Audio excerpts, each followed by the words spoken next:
जद्दारु ब्रह्ममुरुति प्रणवतनुधरं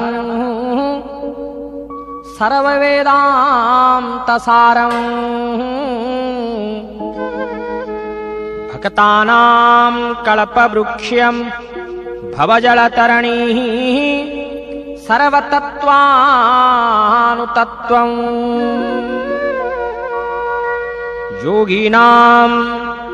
योगिनां हंसतत्त्वं हरिहरनिमित्तं श्रीपतिर्वैष्णवानां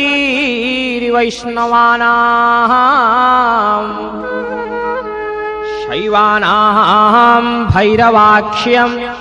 पशुपतिरितिः जासाक्ततत्त्वो च शक्तिः बौद्धानां बुद्धरूपं वृषभजतिवरं जैनसिद्धान्तसारं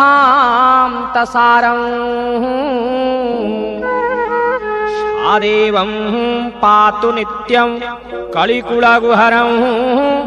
श्रीनीलशैलाधिनाथं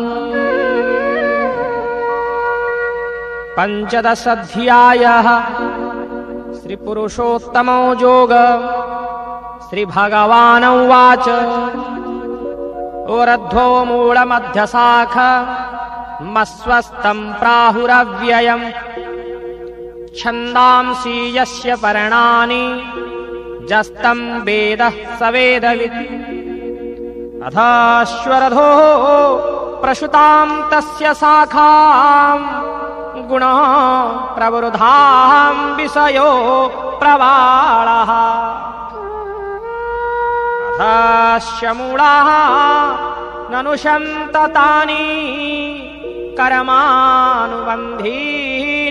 मनुष्यलोके रूपमस्येह ततोपलभ्यते नन्तो न चार्दी न च सम्प्रतिष्ठा स्वस्थमेनं सविरूढमूलं मसङ्गशस्त्रेण दृढेन छित्त्वा ततः पदं तत् परिमार्गितव्यं यस्मिन् गतानो नृवतन्ति भूयः तमेव चाद्यं